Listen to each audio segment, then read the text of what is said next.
Good evening, ladies. Wow, what a great turnout for such an important topic. Thank you.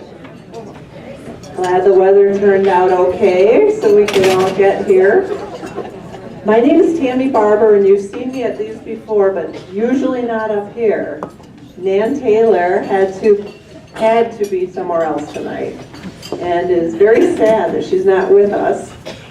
But I curled my hair extra tonight to try to do my best Nan impression for you.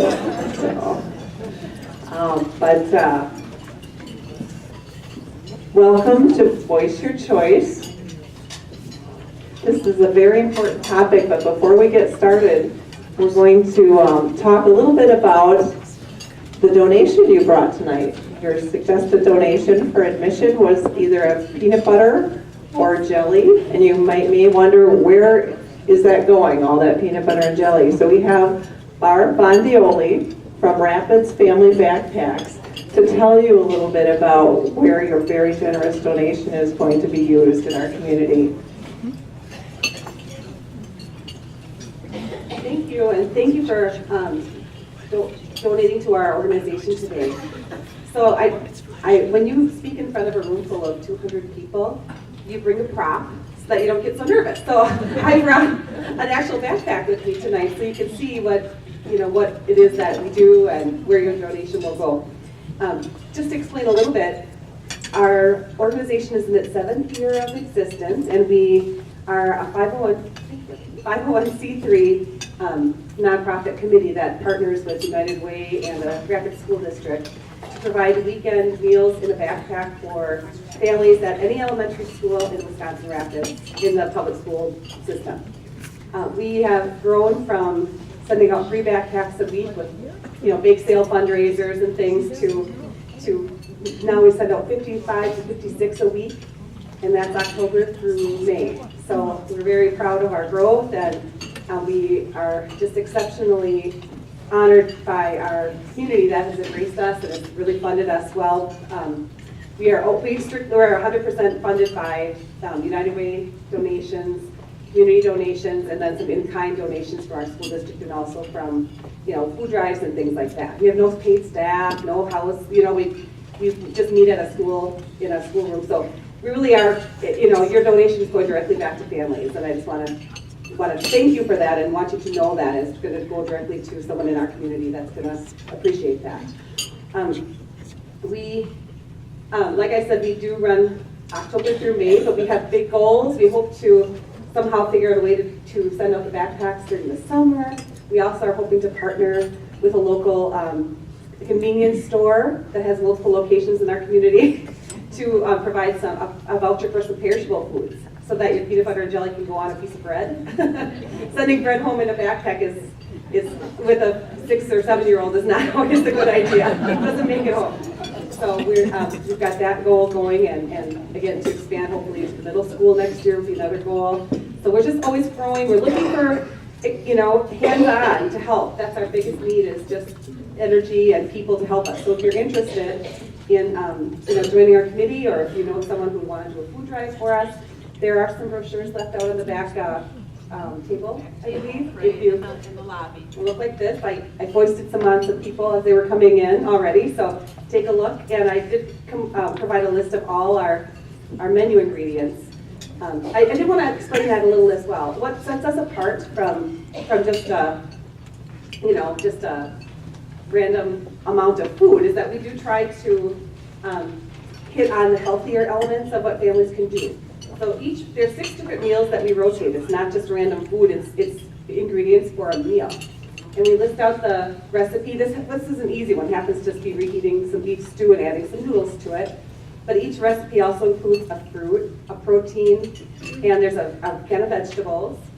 And then we also have some meal stretchers and breakfast items. So this backpack in particular has macaroni and cheese as the meal stretcher, so that we know one meal isn't going to feed a whole family for a weekend. And it also has some cereal. So I think this one has Raisin Bran. So whenever we can, we buy whole grain, we buy low sodium, low sugar, and some questions came out today of why would you ask for the natural peanut butter? Well, that's why. we've gotten feedback from families saying, I would never have tried whole grain noodles. This is my first time trying them. Or sometimes these lower sodium or lower sugar products are actually more expensive at the store, and families don't tend to buy them. I didn't know that until I heard that feedback from families. So we're kind of trying to model healthful eating and creating a recipe. We also put the shopping list on the side, listing how much it would cost to recreate that recipe. So we're trying to model more cooking, less eating out, that kind of thing. And it really is not, I mean, this is really meant to help the working poor who are already trying to help themselves, that just need that little step up. Maybe they, someone got laid off, or they had to take in other family members, or they're just finding themselves underemployed. That's a lot of us, a lot of our families in this community feel that way, like they don't quite make enough to make it. So my biggest takeaway though is the children when they get their backpack, and I'm always very discreet about it. This just looks like any other backpack. It's got a little tag inside so I know who gets which backpack at which school. But, and I will explain to the children, this is what's inside, your parents ordered this, and they want to have you bring this home. And there's such excitement in those kids' faces. They just are so thrilled to bring home cereal, magnet oranges, peanut butter. The jelly's going to be a huge treat. That's going to be a very fun thing to send home. And I really think that we as a community are very, loving towards those that are less fortunate than ourselves. I want to thank you for that and just explain a little bit about what we're trying to do and hopefully accomplish an educational piece as well as a helping piece. So I appreciate all your attention, and I'll let you get back to it. Thank you.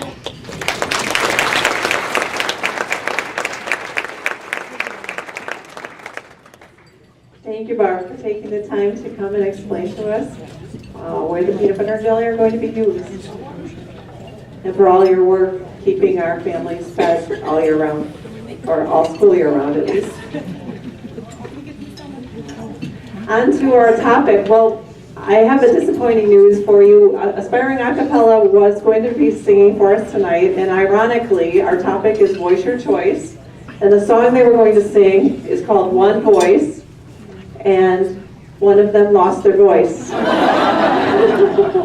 But one of them is here, and she is going to introduce our topic tonight. It's Kathleen Arminsky, and you probably recognize her from the Aspiring Acapella.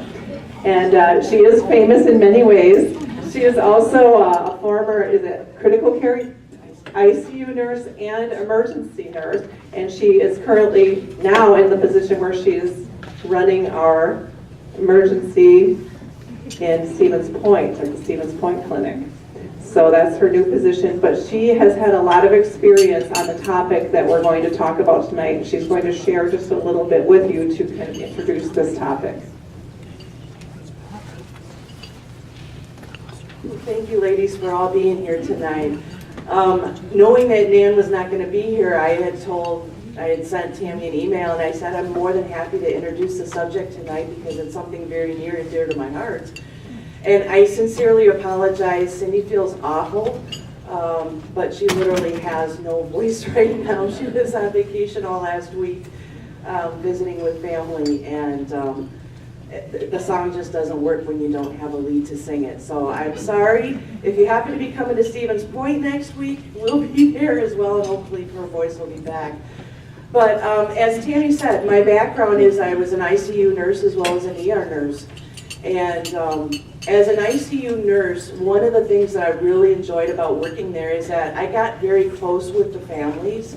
And in many cases, it was because the patient was in a position where they were not able to speak for themselves, whether they were on a ventilator or just because of the illness that had brought them there had, caused them to not be able to share a lot or be able to speak.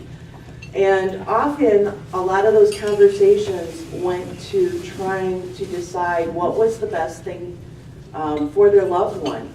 And if you've ever been in that position, it's a very hard position to be in.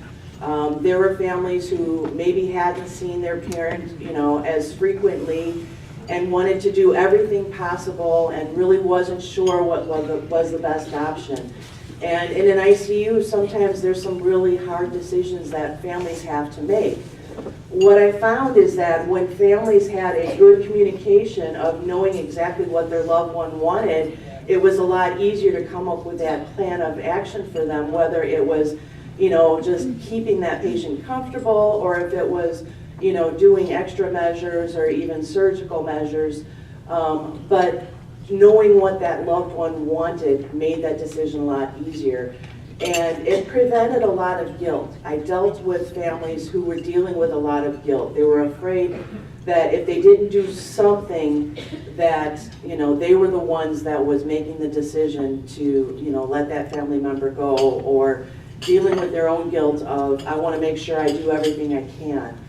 So one of the things that has always been close to me because of my own family situations is, have that discussion, because one voice does matter. Sharing what your ideals are, sharing what your plans are, sharing what what you would like to do if you were in that position, or if you had to be the decision maker for that, having that discussion ahead of time, so that, if you have to go through those situations, it's not an easy one, but please know that any decision you ever make is never the wrong decision. Because we as staff, the nurses and the doctors caring for your loved one or caring for you, know that everybody has the best interest at heart. So we've got some really wonderful workers in the hospital who do just that. They talk to you, they'll take the time.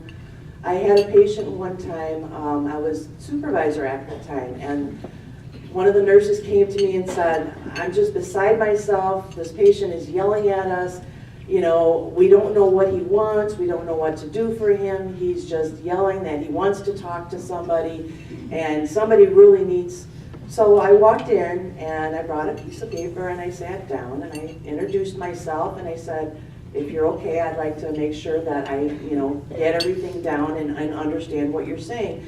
And as the conversation developed, we came to realize that he was just recently diagnosed with something he had no idea what it all entailed. And while there was some really good information being brought to him, he didn't understand what kind of tests he needed to have.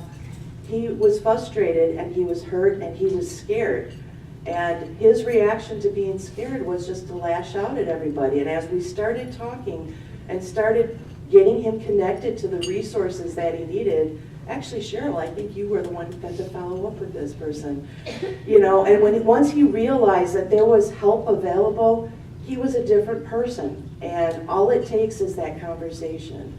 And so I know Cheryl and Katie are going to do a wonderful job of sharing what they do and what kind of services are out there, but also to let you guys know and to encourage you that your voice matters. What you have to say, what you think, we're here to honor that and to do what we can, and we don't want to make those decisions for you. We want to walk alongside of you. So without further ado, I'm going to turn this over. And again, I apologize we couldn't sing it. We had a great song for you too, but I know that you're going to still walk away from here knowing that you've gotten some really good information. So thank you again for coming out.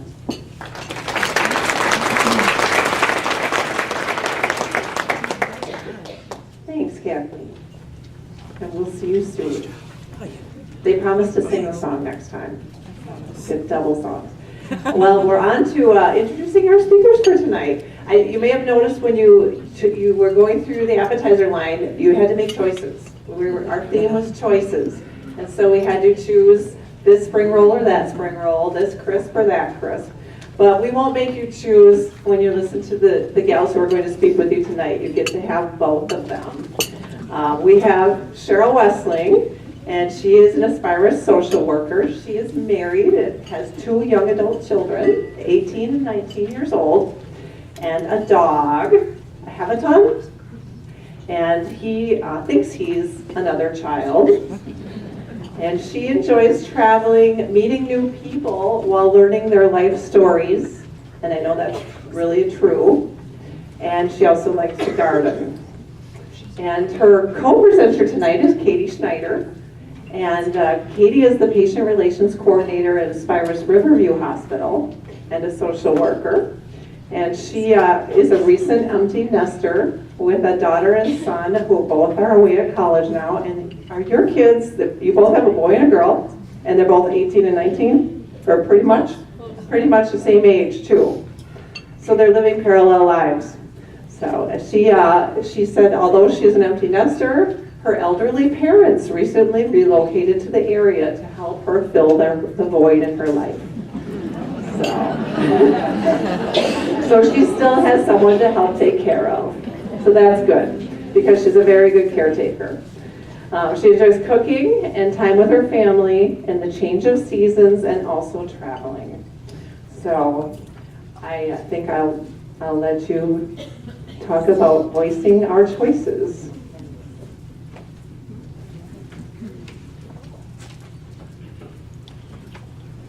Thank you for having us.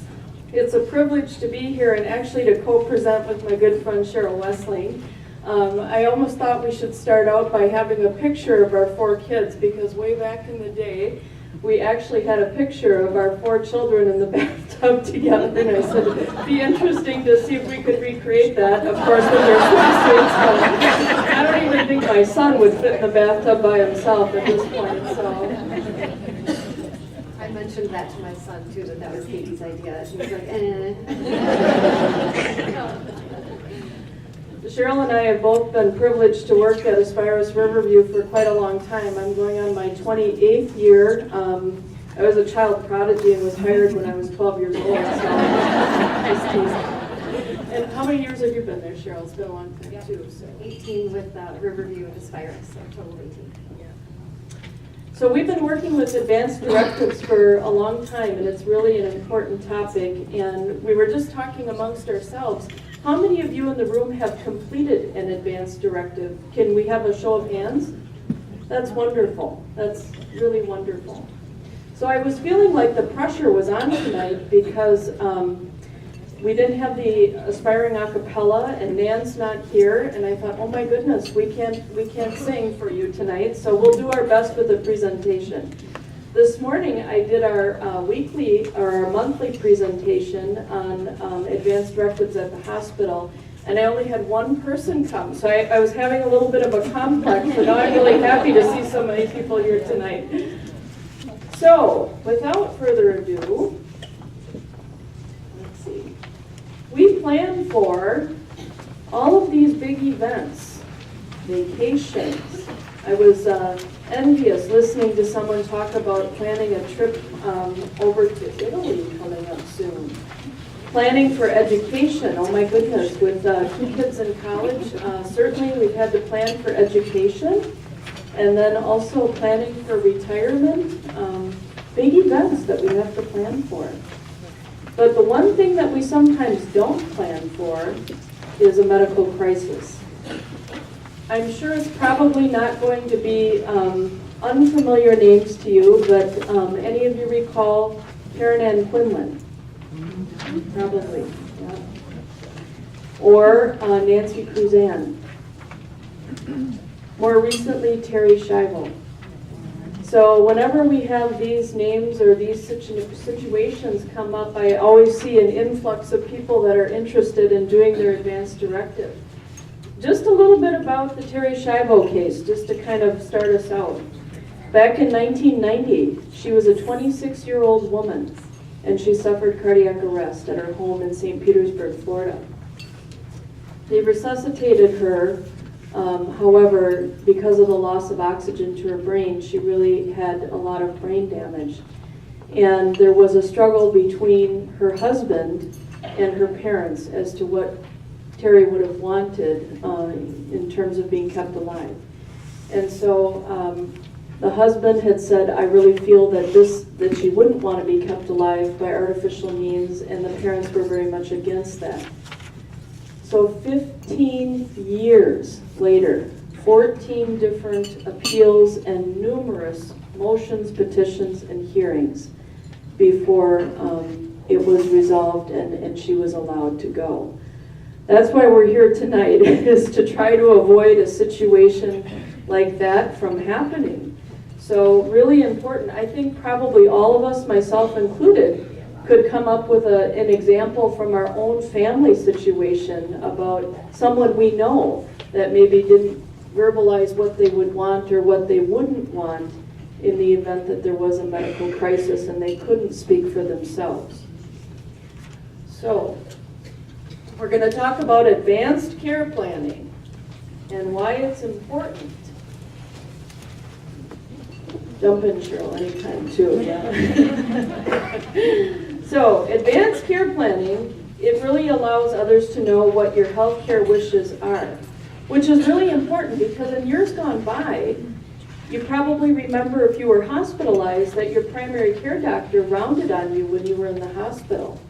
And that changed several years ago, where now hospitals primarily are staffed with hospitalists that are covering inpatient care in the hospital.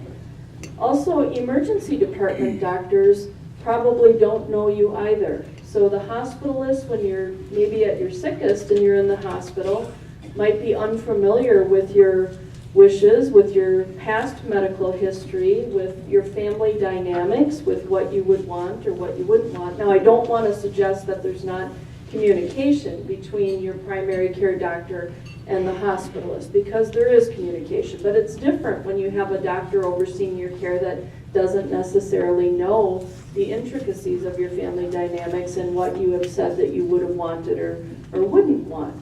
So that's important. Also for emergency room doctors that may not know you. So an advance directive is really kind of a broad term that it means it's a legal document, something that you put in writing that would say what you would want for your medical preferences if you are ever in the position of not being able to make those known for yourself. So if you think about advance directives, it's kind of a general umbrella term, if you will, sort of like if you refer to just bread in the store. There are a lot of different varieties of bread, just like there's a lot of different varieties of advanced directives. And so sometimes people will interchange these words and they might think that they're all the same, but they're all very different. What I mean by that is there's a healthcare power of attorney and there's the state of Wisconsin form. So that might be like a pumpernickel bread. And then there's the honoring choices, which Cheryl is more familiar than I am, and that might be like a sourdough bread. And then there's the living will, which is totally different, and that might be a different kind of bread. So advanced directives refers to all of those documents, and then there are several different examples. The ones that we work with most often are the healthcare power of attorney and the honoring choices document, and so we'll talk more about those in our presentation.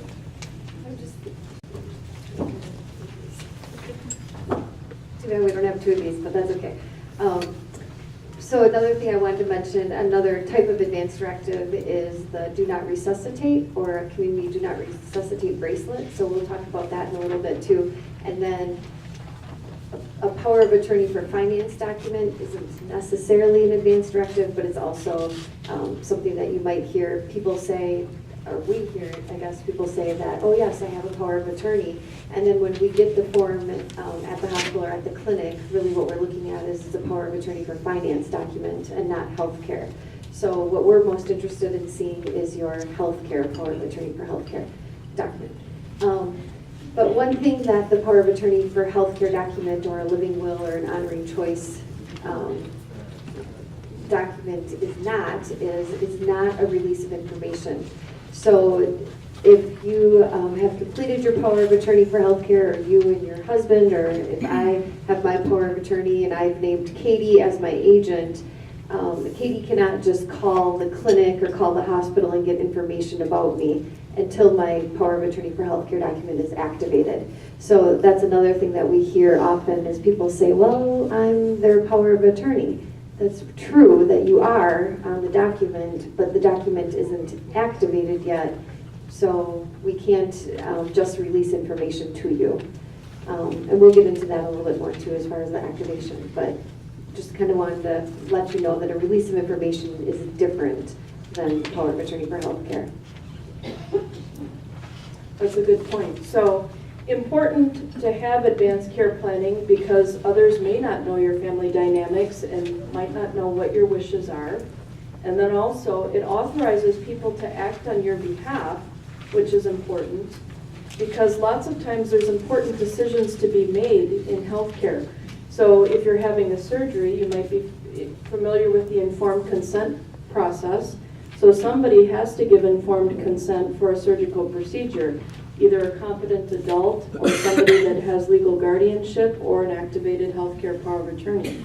So that's very important that you have somebody who can act on your behalf if you're not able to make an informed decision. It also avoids legal costs and delays. I did ask an attorney recently how much they charge to do a guardianship now, and I was surprised to hear that it's upwards of $3,500. So completing an advance directive is free. You don't necessarily have to go to an attorney to complete one, although they will offer to do that for you for a cost. I know when my husband and I went and had our wills done, they said to us, you know, you really should have a power of attorney for healthcare as well. And I said, well, I have those forms at the hospital, so I can probably do that myself. But $3,500 for guardianship if you don't have that in place. So that's another good reason to have that done. A couple things I always say in my presentation at the hospital is I want two people to really, I want you to understand two things. Number one, people will often misunderstand that once they fill out a power of attorney for healthcare, they feel that it is active right away. And so Kathleen can probably tell you that we'd have people come into the ER needing care and they would say, well, my daughter's my power of attorney and she signs all my papers. Well, as Cheryl was saying earlier, unless your power of attorney has been activated, which means that two physicians have personally evaluated you, or a physician and a clinical psychologist, and have signed a statement saying that you are mentally incapacitated, you're still in the driver's seat. So you still sign for all of your own things. Even if you are, if you have very bad arthritic hands, you need to give verbal consent and try to sign with an X. And so you hope when you fill out an advance directive, or at least the power of attorney for healthcare, that you never have to use the document. It's just kind of waiting in the wings in case you would ever lose the ability to make informed decisions for yourself about what you would want your healthcare to be. Yep.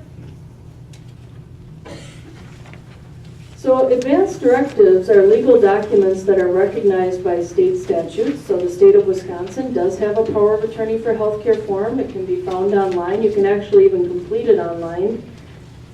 It does document your healthcare goals, your values, and your preferences. And the power of attorney for healthcare allows your agent to make decisions or to be your spokesperson if you are unable to make those decisions for yourself. So the one thing that I wanted you to understand is that it doesn't go into effect. It's just kind of sitting in the background until two physicians would certify that you are mentally incapacitated. The second thing that I really want to stress is that you don't just name somebody to be your spokesperson or the person that would make the decisions, but you have a conversation with the people that you would name if you name a healthcare agent and an alternate agent, that you would have a conversation with them about what's important. What does life quality mean to you? In fact, in your brochures, we have given you, I believe it's a pink page, or pink pages, and it's 25 suggested topics to discuss with your healthcare agent. It comes out from Seaway, which is Coalition of Wisconsin Aging Groups. They really have done a marvelous job of putting together some supporting information to utilize when you're trying to complete these documents. Oftentimes, if you don't work in healthcare, you might have a really hard time thinking about what are the things that could crop up, some of the things that might happen. And I know for my mother-in-law, at the end of her life, her kidneys had failed. Well, she had kind of a crisis and never really had verbalized to her family about whether or not she would want kidney dialysis. And so there was a big discussion about, you know, should we put mom through that or shouldn't we put mom through that? And as it happens with big families, 5 of the kids said, I don't think we should do that. And one of the kids said, oh yes, I think we should do that. And so I said to the siblings, I said, you know, I think she's capable of understanding when you catch her at a really good moment. And we should ask her what she would want and if this is something that she would want. So it's hard to think of what all those scenarios might be. Don't make the mistake of not having the conversation. Sometimes it's scary, you know, you feel kind of nervous about, well, I don't want to have this conversation. I'll probably get hit by a bus tomorrow, you know, or something like that. But it's such a gift to your families to express what you would want and what you wouldn't want if you're not able to make those decisions for yourself. And so that's a great guide to go through with your agent and talk about kidney dialysis and talk about, you know, if your heart would stop, or talk about, you know, would you ever want a tube feeding or things like that. So I've seen people actually go through those pink pages and take notes, and then they put a date on there, and they revisit that conversation from time to time so that, you know, things might change over time. I filled out my power of attorney when my kids were young, and now I need to fill it out again because I gave myself way too long if I was in a persistent vegetative state. So I've got to redo my document. But that's a great guide for you to use. So make sure you have the conversation, because what we don't want to have happen is that there's a medical crisis and then you've got the deer in the headlights look when they go to the agent, and the agent's like, oh my goodness, what would Cheryl have wanted? So if I would say to Cheryl what I would want for my medical decisions, she's not making the decision for me. She is being my spokesperson for what I have already said to her that I would want and I wouldn't want. See the difference there? So it's really important to have the conversation so that your family member or your friend or whoever you trust to make those decisions for you is not actually making the decision, but is merely repeating what it is that you said you wanted or you wouldn't want. And that really does take the pressure off of your family or whomever is close to you that you love, so that they know what it is that you want and they're not making that decision, but they are your voice when you don't have a voice. So I know I've seen all those soap operas where they play the heavy hand and say, well, I've got power of attorney, you know, and I'm going to put mom or dad in the nursing home. And I've threatened my own 87-year-old dad. I said, you know, the minute I find an empty Miracle Whip jar of all your pills that you're saving, you're off. But that's not the way the power of attorney is supposed to work. It's never meant to strip somebody of their ability to participate in decisions involving their health care. So it says right in the documents that even if you're able to participate merely by blinking your eyes to indicate yes or no, that you should still be afforded the opportunity to participate in the planning of your treatment and care, even if your document is activated. So good things to know anyway.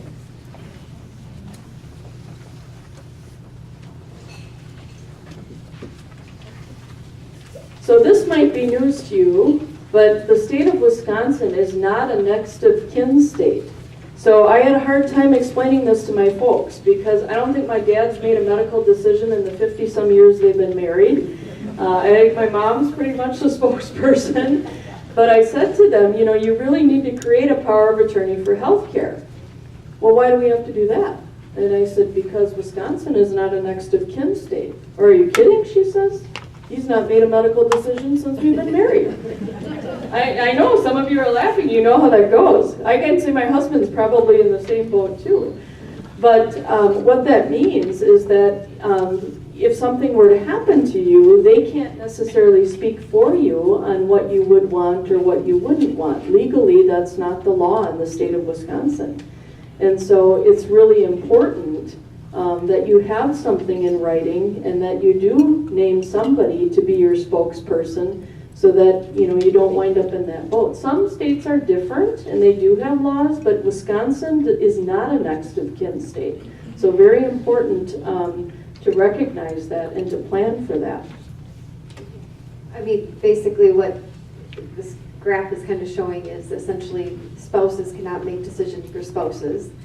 Adult children cannot make decisions for parents, and just like in the Terry Schiavo case, parents cannot make decisions for adult children. So it's really important to have that power of attorney for healthcare document completed so that we're not in that situation of people trying to make decisions when really they don't have the legal authority to do so.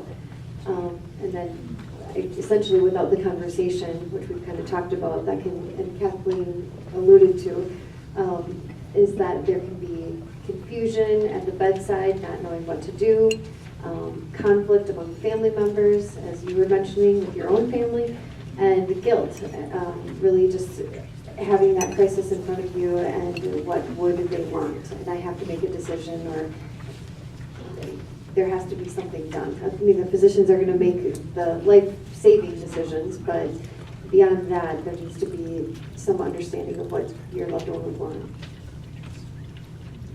So my mom said to me when I was doing her healthcare power of attorney, she said, Kate, she said, I wouldn't mind going to a nursing home, but I gotta have my own room. She said, honestly, I don't think I could share a room with a person that I don't know at 80 years old.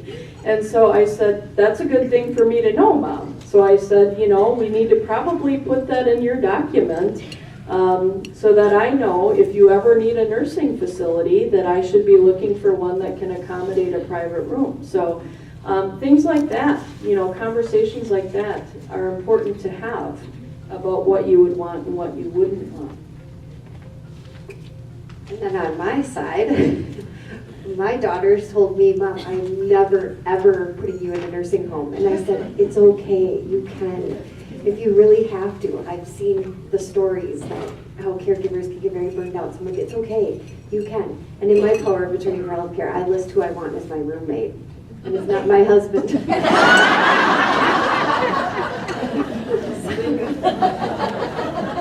He could be down the other hall. One other thing I wanted to add, when you're thinking about who is going to be the person that you trust to be your agent, those individuals don't have to live in the Wisconsin Rapids area or even in Wisconsin in general. Nowadays, we have faxing, we have telephones, we have just so many different ways of communicating with families that we can talk to them, get verbal consents, get signatures, and have them faxed back to us.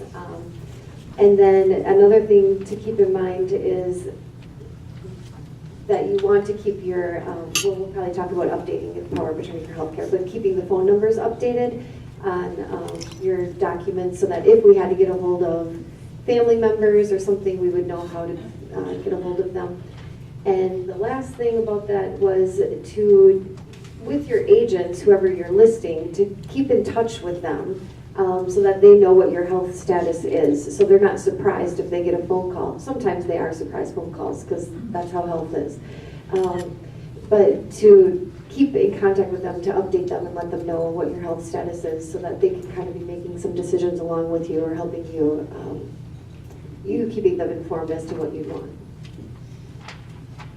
Yeah, that's a really good point. People will often think, you know, I have to name somebody that lives in close proximity to me, and that's not necessarily the case anymore. I think what's more important is that they live in your life, meaning that you speak to them often and that they know. It could be a son or a daughter that lives across country, but it's somebody you talk to a couple times a week, and they know what's important to you and how you would want to live out your years. And so there's a lot that can be accomplished over you know, the fax machine and Skype and all kinds of things now. And so it's more important that you pick somebody you trust.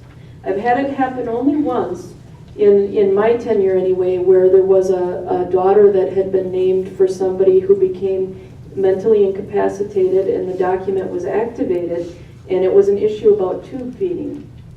And the patient had clearly indicated that they did not want tube feeding, and the daughter really had a very hard time advocating for the mom's wishes, and instead, you know, said, "No, I think we've got to do everything here." And so you have to be really careful that you pick somebody you trust. And in that case, we would have a very frank conversation with the family to say, "Tell me why it is that you're saying that you want this when very clearly, you know, your parent or whomever was the patient has indicated otherwise." So you really want to pick somebody that you trust who's going to be a strong advocate for you and will certainly verbalize what your wishes are instead of invoke their own. Very, very important. So oftentimes people will ask me, this comes up a lot, you can list one agent or you can list an alternate agent. Sometimes people will say, well, I've got 4 kids. I don't want to leave anybody out, you know.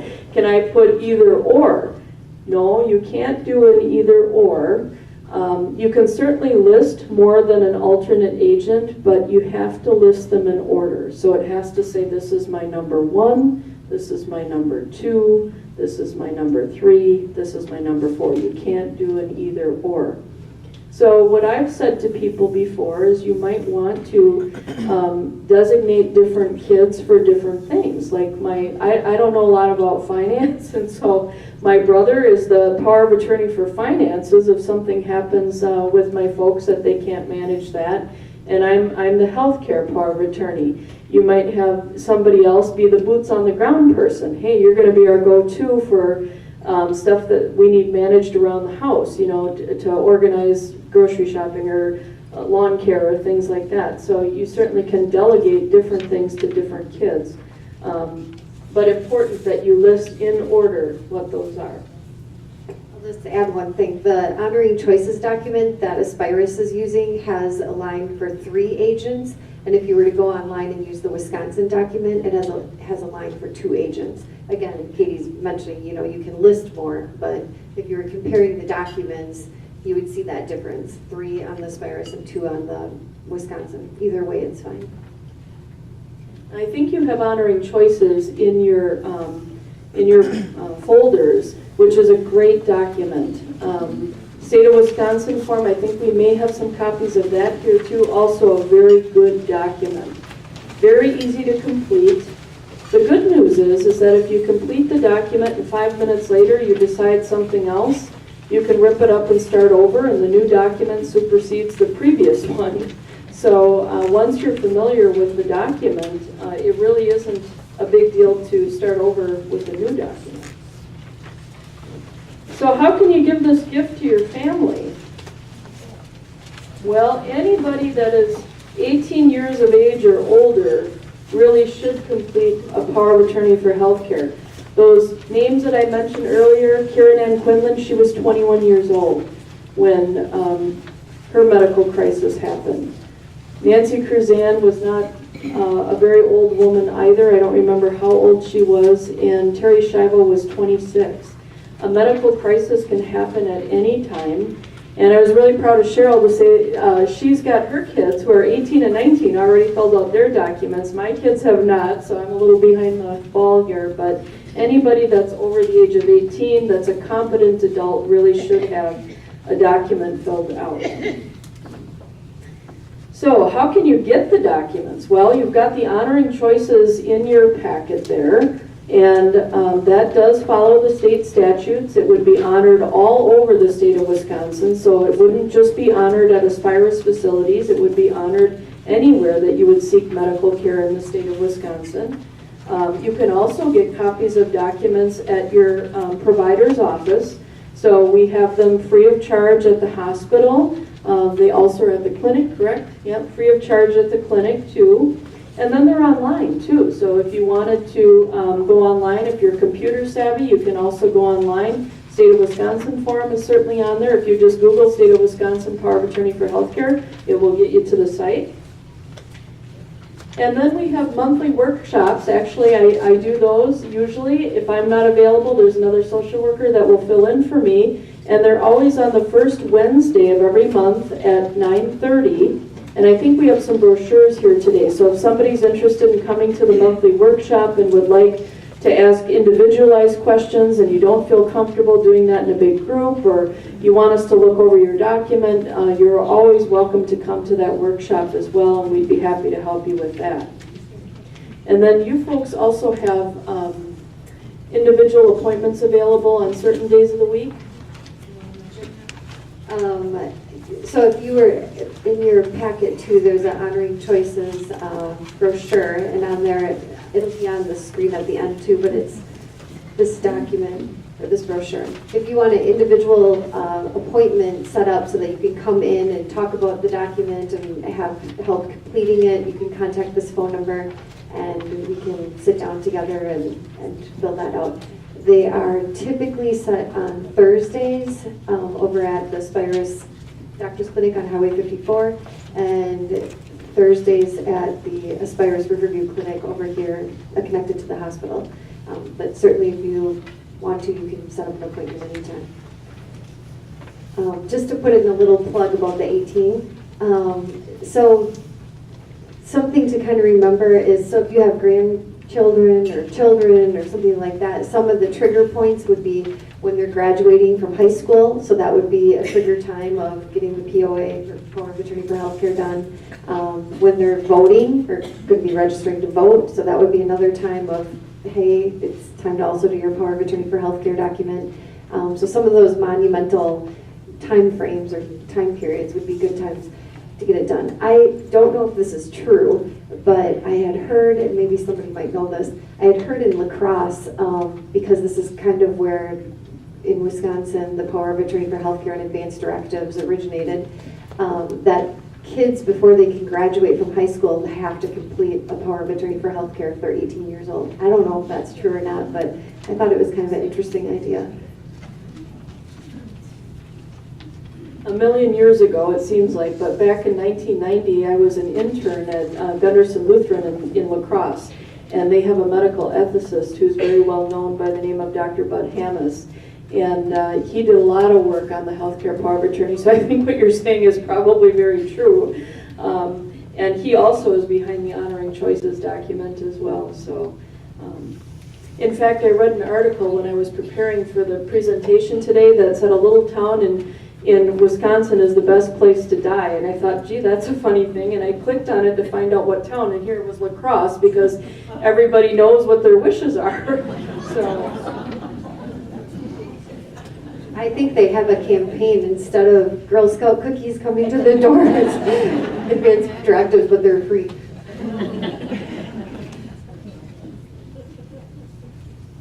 So I think we've lost our clicker in our stuff.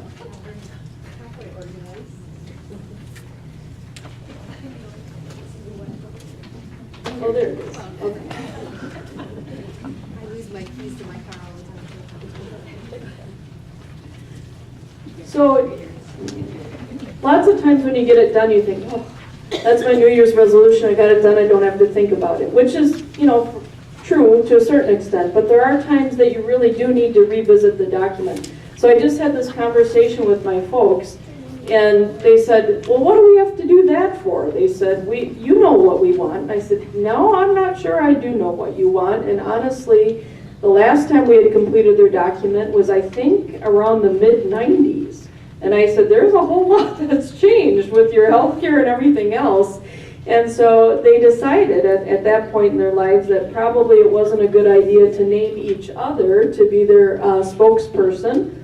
And so they decided to name me as their primary and my brother as their secondary. And so we did make some pretty big changes to their document at that time, and they felt differently than what they did 10, 15 years ago about healthcare and about how they would want to be treated. And so it is important that you review that document. I know sometimes, I want to mention this because I'll forget it if I don't, sometimes people are encouraged to do their document before a big surgery or something like that. Always good to have something done, but maybe not the best time to be doing your document is when you're under duress already and thinking about, a big surgery coming up. And so it's a good time when you don't have a crisis to actually sit down and think about it and what you would want done and what you wouldn't want done. We can always encourage you to complete your documents, but it can never be a requirement of receiving care. So we can't say, hey, we're not going to treat you unless you've got an advance directive. We can encourage you, but it can never be a requirement of getting care. So please understand that. Other times that you should talk about your document again is if there's a death. Certainly if you have named somebody to be your spokesperson, this happens every so often, is that they will name their spouse and then their spouse passes away, and so they want to know, well, the alternate person that I've named, do they just automatically go to the number 1 spot? They do, but then you don't have an alternate after that person. If you wanted to list another person, you would have to fill out a new document. If you are married and you have named your spouse to be your spokesperson and your marriage winds up in divorce, your document is void. So if you've named a spouse and you wind up in divorce, your document is void then too. So that might be a time that you want to look at your document. Any new medical diagnoses certainly would be a good time to evaluate, what your wishes would be. And then if you have a decline in your health status, certainly, you'd probably want to look at that and say, would I want to do something differently or decide something differently? And I was just going to add, with these 5, they're called the 5 Ds, if your spouse was declining or if you're declining, to kind of normalize the conversation, it could even be that we are going to review our advanced directives together. So it's not just you need to, it's we need to. It just kind of normalizes that conversation a little bit, makes it a little more comfortable. And again, completing the document is actually pretty easy. It looks intimidating sometimes to people, but it really isn't bad at all. Anytime you update it, then the old one is void and the new one is the one that is in place then. So updating the power of attorney, whether it's the honoring choices document or the state document, the only things that you can update, and this is important, is you can only update, say if you name an adult son or an adult daughter to be your spokesperson as your healthcare agent, that's what they're known as. You can't, if you have a falling out with your son, say I've named my son and all of a sudden Dominic and I are not on good terms and so he's out the door, I can't cross him out and list somebody else. So if Dominic were to move, I could update his address. You would draw a line through his old address and put his new address in there, or I could update his phone number, but I can't change my mind on any decisions once it's already been signed and dated and witnessed, okay? So the only thing you can change is really addresses and phone numbers. You can't change any decisions on there. That would require filling out a new document, okay? Yeah, and if you do cross something out, you scratch it out, and you put somebody else's name in there, it will absolutely be questioned, and it likely will not be honored. So be careful about that you do not make all kinds of changes, because the only thing you can really do is update addresses and phone numbers, okay?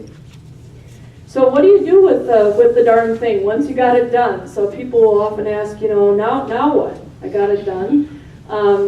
Who should have a copy of it? So in the state document, it says right in the document that the original should be given to your physician, your primary care doctor.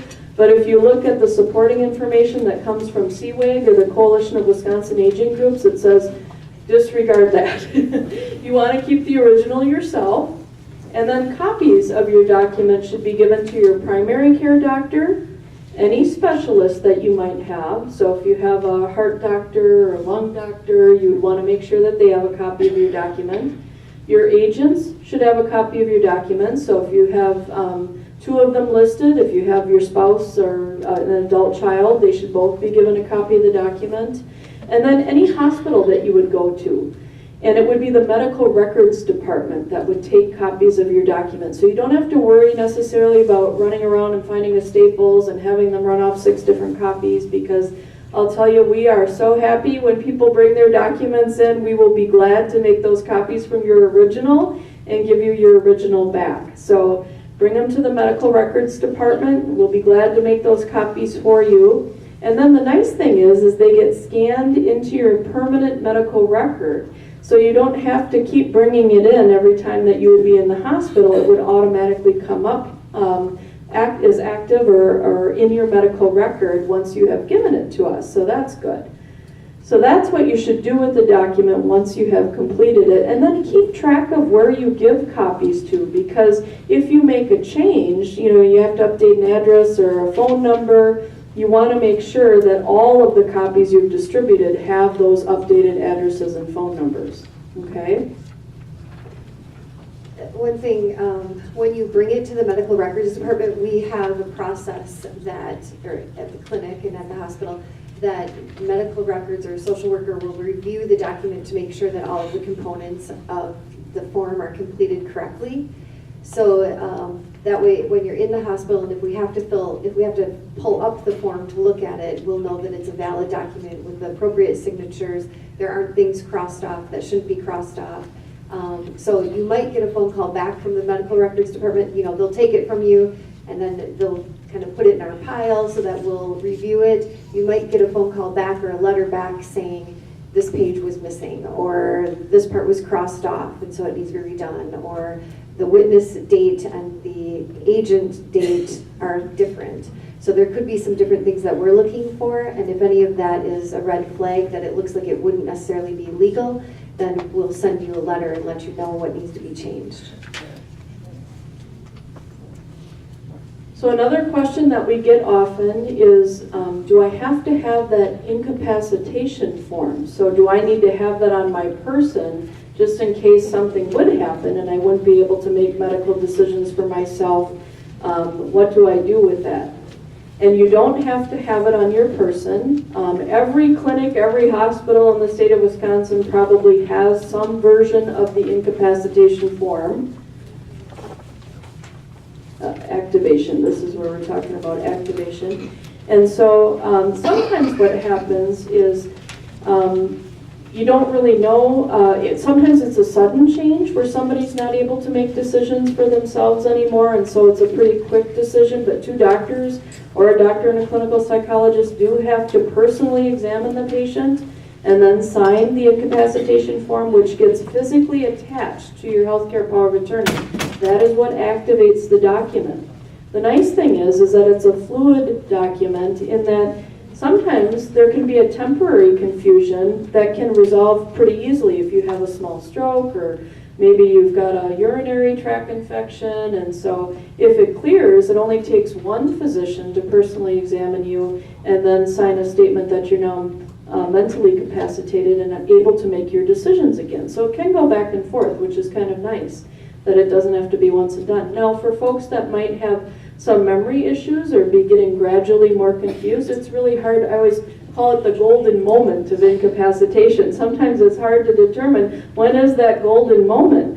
And so your primary medical doctor might want to do a mini mental screening assessment just to kind of gauge how well you're receiving and understanding information, and then repeat that at the next appointment or over time just to see if that if you're still understanding what it is that's being communicated to you. So it's always a good baseline that they do if there's some memory impairment as people get older. I think we have a picture of what a copy of the incapacitation form looks like. This is just the one that's used at Aspir's clinics, but like I say, you don't have to keep that on your person. Almost every clinic or hospital would have some version of it. The language on it is pretty much the same. And then the two physicians, or the physician and the clinical psychologist, would sign it, and it gets physically attached to your document, which activates the document. Again, though, I think very important to mention that even if it is activated, that doesn't mean that you shouldn't be afforded the opportunity to participate in the planning of your treatment and care. It was never designed to strip somebody of their ability to participate in decision making. And it says that right in the state statutes, that people should be afforded the opportunity to participate in decisions about their care, even if it's activated, to the extent that they are able. Very important. So I just want to kind of review a little bit about the activation process. So once you have the power of attorney for healthcare completed, then you may be going to the doctor, you may be hospitalized, and they may notice that you're not able to make medical decisions for yourself. So you're not able to receive information, you're not able to evaluate the information, understand the risk and the benefit of the treatment that's being provided. So then that physician may recommend activating the document, which would then, like Katie had mentioned, have two physicians evaluate the individual and sign a statement saying that they are not able to make decisions for themselves. They're incapacitated, essentially. And it can be a physician and a psychologist. So it doesn't always have to be two physicians.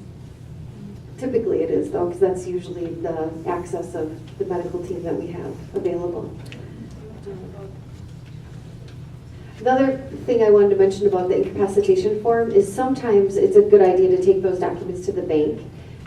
If they have a power of attorney for finance that hasn't been activated yet, it's a good idea to take these incapacitation forms to the bank just so that they know if you're asking questions about the bank account or needing to do something, if it's not a joint account, and if you have power of attorney for finance, then that essentially is also activated, and then you can start making those financial tax decisions, real estate decisions, whatever decisions that you're needing to make. So quickly, another type of advanced directive, kind of shifting gears, is the do not resuscitate advanced directive, community do not resuscitate bracelet. So hypothetically, if a person desires no CPR and they're at the grocery store and they pass out, they fall, they are unconscious, the EMTs are called. Does EMT perform CPR? I guess I would say, add on a little bit to that, they're pulseless and not breathing. So EMS is called, do they do CPR? And the answer to that is yes, they do. If a person has a community do not resuscitate bracelet affixed to them, then they would not perform CPR, but otherwise they would be beginning trying to revive the individual. And so this is another type of advanced directive that if you qualify, you can ask your physician to get this type of order. So emergency do not resuscitate bracelet is essentially a physician order. It only can be completed through the signature of the patient or a power of attorney for healthcare if it's already been activated, or a legal guardian. And what EMS would do is they would come, they would assess the patient. If they have the do not resuscitate order in place, the patient would be given comfort measures, so positioning them, controlling bleeding if there is any bleeding. It says to give oxygen, but really if you're not having respirations, there would be no reason to give oxygen. If there was any signs of any type of pain, they would give pain and manage that, provide emotional support. Contact hospice or home health agency if the individual had either one of those services involved. So this is something that you could talk to your physician about. EMS is going to provide some type of treatment if it's going to provide relief for the patient, but they would not be doing any type of CPR. Any type of CPR, or I guess I should also add like defibrillation, cardiac medications. They wouldn't be going through any type of life support algorithms. It would be mostly comfort management. And so this is, like I mentioned, there's criteria in order to get do not resuscitate bracelet. So right now, if I went to the doctor and said, you know, I'm really happy, my kids are going to college, and I'm good. If something happened, I don't want resuscitation. My doctor would say, well, too bad. You're a healthy young woman, we're going to try to revive you. So there's three criteria essentially that you would have to meet. One is you would have a terminal diagnosis. Another is that you would have a cardiac or pulmonary condition such that it would cause more harm or pain to complete CPR or try to give you aggressive measures. Or the other is that if they did revive you, the anticipation of you continuing to go into a cardiac arrest would be short. So they would not, in those cases, do CPR. They would essentially give you a DNR bracelet. It's called DNR, do not resuscitate. The bracelets they look like, I know we don't have one as an example, no. But, so the bracelets look like a hospital band. They are just a plastic band, and inside of that is a state emblem that's blue, light blue. It has your name, address, date of birth, who your primary doctor is, and then that physician signs that insert, essentially, that goes inside of a bracelet, and then you wear that bracelet. Some people say, you know, I don't want to wear that bracelet, it's plastic, it's not for me. So they do have metal bracelets, and there's only one company, it's Medical Alert in the state of Wisconsin, that you can get that bracelet. That's kind of licensed to have the Do Not Resuscitate emblem in the state of Wisconsin. It's $35, and if you were to go to the Wisconsin Do Not Resuscitate website, you would probably see these forms. This is the back side, this is the front side, and there would be a link to, it's called the Sticky J. I have no idea where Sticky J came from, but it's called Sticky J, and you would click on that link, and that's where you could get the pamphlet to order the metal Do Not Resuscitate bracelet.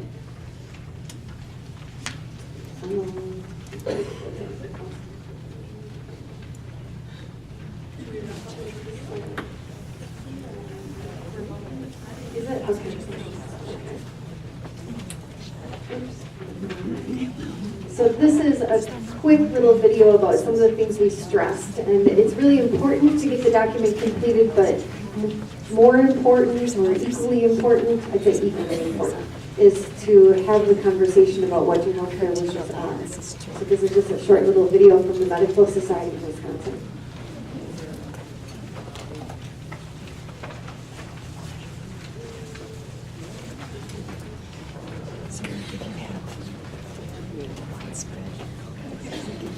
Flush. Go to the cabin or remove fence.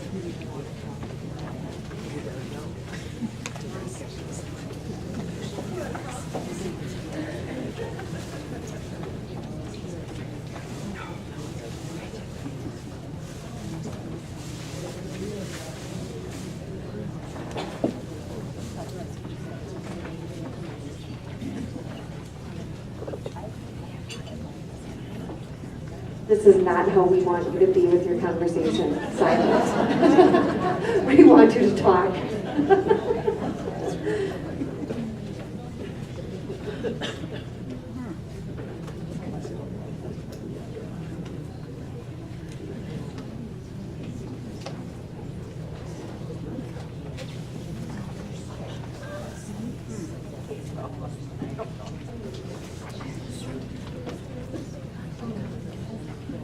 So I know we're running short of time. We might not be able to play our 3-minute video, but does anybody have any quick questions? We'll try to answer a few, and then maybe we can hang out for a few minutes afterwards too. Yes?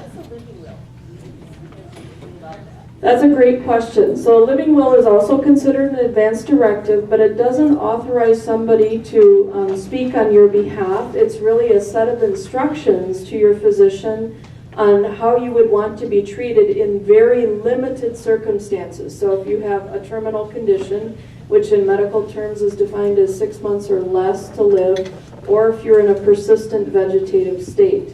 So it's kind of a limited document. You can have both the living will and the power of attorney for healthcare, but the power of attorney for healthcare certainly covers far more scenarios than the living will does. Okay. Yeah?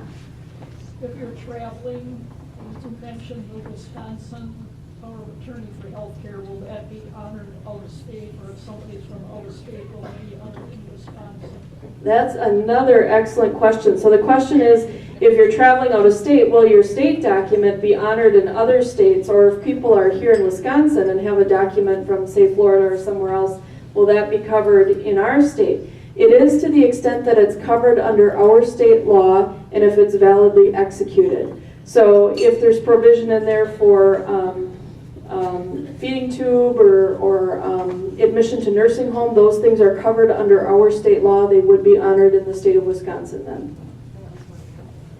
I also want to add to that, nursing homes, it's not only the hospital who's looking at this document. If you were to go to a nursing home, the nursing home is looking at that document too. So if the document isn't witnessed by 2 people, let's say you completed one in Illinois, and you were here in Wisconsin, if that document isn't witnessed by two people, or they have, like you mentioned, some of the elements not included, then the nursing home won't accept that form. So it's really a good idea that if you are planning to be in Florida or Arizona or California or wherever, to complete a power of attorney for healthcare in that state too. Did anybody else have, yes, over here? The incapacitation form, if you need to take it to more than one bank and you only got one, can you make copies yourself? Yes. Yeah, you can have more than one copy of the incapacitation form. That's a good question.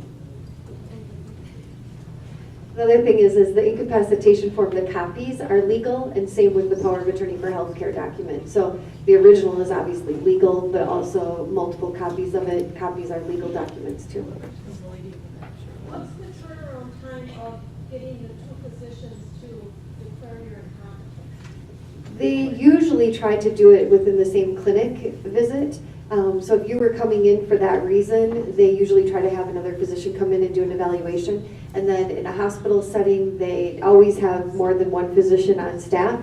So then that other physician would also be coming to do the assessment. So it usually is pretty quick. And those dates don't have to be the same. So let's say you were, you went to go see the primary doctor this week, and then let's say next week you had an appointment with a psychologist. They can both evaluate the patient on different days and still activate the form. Usually, ER physicians and specialists will not serve as a physician to activate. So really, it's primary physicians or a psychologist that typically do.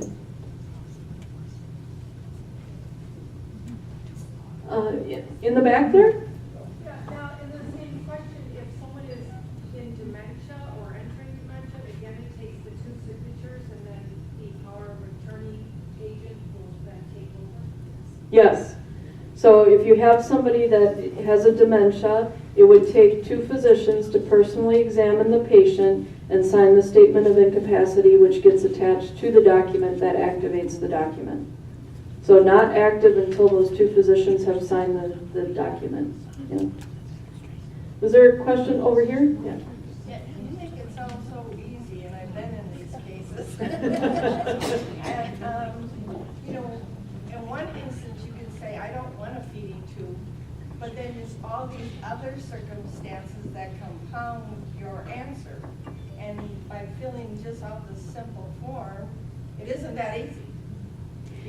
The form is easy, but sometimes those conversations can be hard. And so I've had people say, well, I wouldn't mind having a tube feeding if it's temporary and I'm able to regain my swallow ability. I wouldn't mind that, but I wouldn't want to be kept alive on a tube feeding if I don't know who my family is and I really don't have any quality of life. So what's important to do in those situations, because it's going to be hard to identify every scenario, is to have the conversation with whomever you are naming to be your spokesperson to say, you know, gosh, if I know my family and I'm able to enjoy my regular daily activities, I wouldn't mind having a tube feeding under these circumstances, but if I don't know who I am anymore, and, you know, I don't mean to be putting words in anybody's mouth, then this is not a situation that I would want to be kept alive. Yeah. Another thing to add to that is that you are always going to have a physician guiding this path too. So you're not alone as a family member making decisions without the guidance of a physician or of a provider telling you what they anticipate as outcome or recovery. So, I mean, I understand what you're saying in that there's so many different variables as to, in this situation I'd want this, and in this situation I'd want that. But you also have the medical professionals coming in and somewhat guiding you and letting you know of, if we do this, this would maybe be an outcome, and if we do that, this is maybe a different outcome, which can kind of make it clearer in making that decision. Yeah, You you had ended up in a hospital in Florida, California, wherever. How do they know how to get hold of those papers? Do they get through computer, or what is that? Actually, in this document, there should be a little wallet size,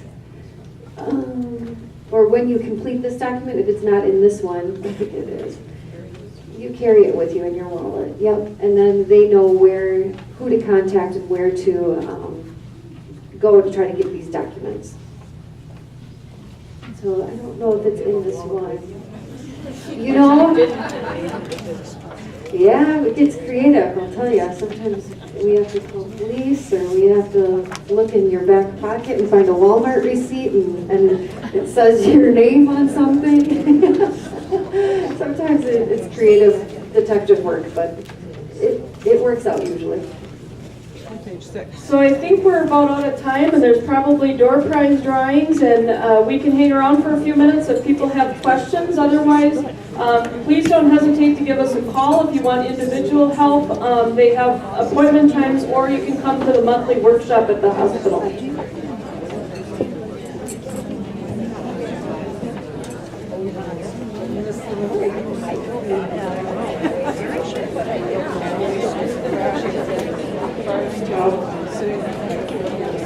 Let's give it a try.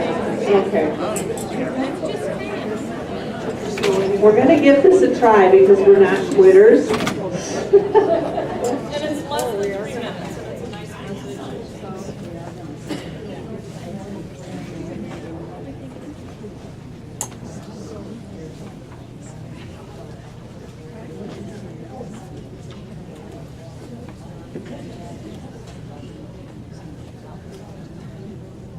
Well, I'm sorry. You can, unless you're a really good lip reader, I think we'll just nix the 3-minute video. But I think the gals did a good job explaining it for us. Regardless. So, that's true. Actually, if you are dying to know what these folks had to say, on the PowerPoint printouts, the last slide does have the website address, and you can just plug that in your little search line and hit play on your own computers if you'd like.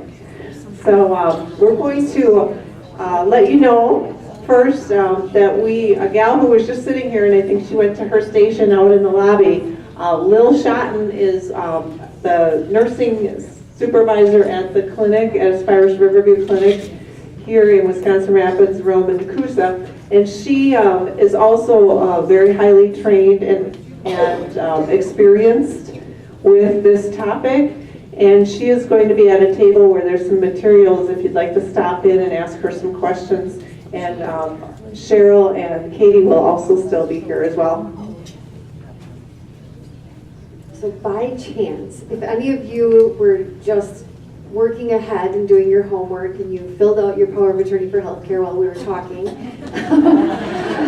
we can both witness the document for you. So I just wanted to add real quick who can witness the document or who can't witness the document. So social workers can witness, chaplain can witness. People who essentially aren't biologically related, or you're not married to them, or they're going to inherit something from a will, they cannot serve as a witness. If you're in the medical setting, in a hospital or even in the clinic, and you're completing the document, then only a chaplain or social worker, so even reception staff or the coder or x-ray technician, they cannot witness the document. So it's really important to read who can witness the document when you complete it, because we're pretty sure you guys are all going home to do this tonight. Just like neighbors can witness, other people from church can witness, going to the bank, they can witness. So just kind of to keep that in mind as to who can witness and who can't. And on the document there's a list of who can't witness. But if you have your document tonight that you need anybody to witness, Katie and I are happy to do that. Thank you. A little extra service for you tonight. So, and then if you want to request an appointment to come back and speak with someone, there's also the table that Lil will be sitting at does have some appointment request cards. You can just fill that out and someone will call you and set up a time. So, and now we're moving on to the highlight of the evening, an additional highlight of the evening, our door prize drawing. We have 4 winners tonight. And Tracy has selected a lovely array of scarves from the Aspirus Riverview Gift Shop. And so we'll call your number, and the first winner gets to have the first pick. All right, they've kept them in order. So the first winner is 166 9 0 4 1. There we go. She gets the prettiest scarf.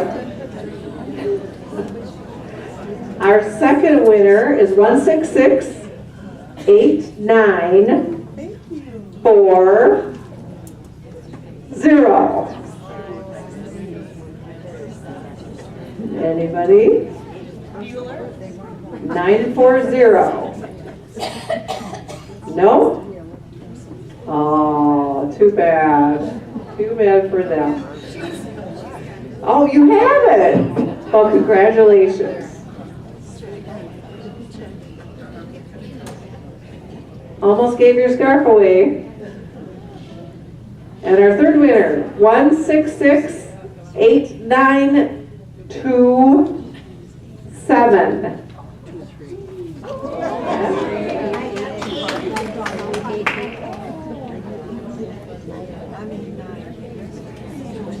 And our fourth and final scarf goes to 166 8897. All right, right up here. And on your way out, we have these little gifts for you. They're little note cards. You might want to use them to thank your agents that you are going to pick for this event, or for this important duty. And you can pick these up on your way out the door.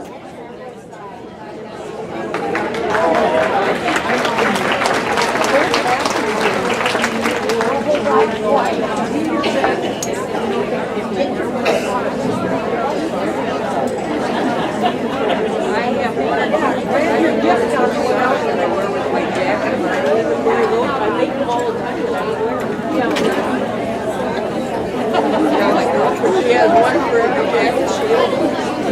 I can make